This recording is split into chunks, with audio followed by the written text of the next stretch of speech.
Good evening all of you.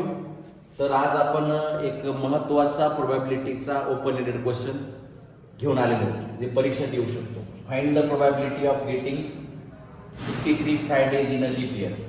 Leaf year म्हणलं की leaf year has 366 days म्हणजे किती 52 वीक्स आणि 2 डेज. आता 52 वीक्स मध्ये 52 फ्रायडेज असतात. 2 डेज साठी प्रोबॅबिलिटी आपण काढू शकतो सॅम्पल स्पेसिमेनसाठी.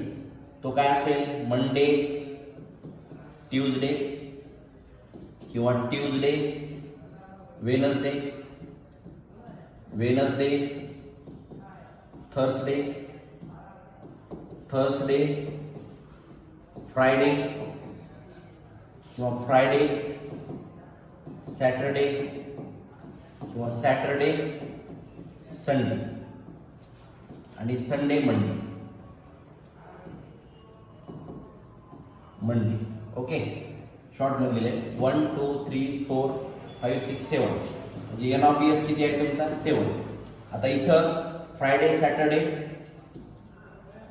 आणि थर्सडे फ्रायडे हे तुमचा या ठिकाणी इव्हेंट आहे. 2 ठिकाणी फ्रायडे आहे.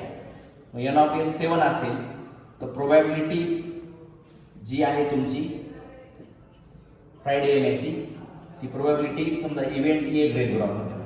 आता इव्हेंट ए काय आहे फ्रायडे आहे. इव्हेंट ए मध्ये जे आहे थर्सडे फ्रायडे म्हणजे 2 म्हणजे पी ऑफ ए येईल तुमचं 2/7. ओके, तुम्ही कुठलाही वार घ्या लीप इयर म्हणल्याच्या नंतर त्याचं 100% आन्सर येतं 2/7. ओके, 3 मार्काचा प्रश्न आहे, अगदी सोपा आहे. 2/7 येणार कारण त्याच्यामध्ये 52 वीक्स मध्ये 52 फ्रायडेज राहिलेले खाली 2 डेज. 2 डेज या पद्धतीने घेऊ शकतो. मग आता तुम्ही ट्यूजडे घेतला तर ट्यूजडे इथं 2 वेळेस येईल, वेनसडे घेतला तर वेनसडे 2 वेळेस येईल, असं 2/8. ऑर्डिनरी इयरचं घेतलं तर त्याचं उत्तर येतं 1/7. अतिशय महत्त्वाचा क्वेश्चन आहे हा, तुम्ही करूनच टाका.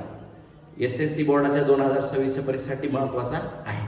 असे नवीन नवीन प्रश्न आपण घेऊन येऊया. हा नक्कीच तुम्हाला समजला असेल तर नक्कीच चॅनलला सबस्क्राईब करा, लाईक करा आणि शेअर करून टाका. थँक्यू.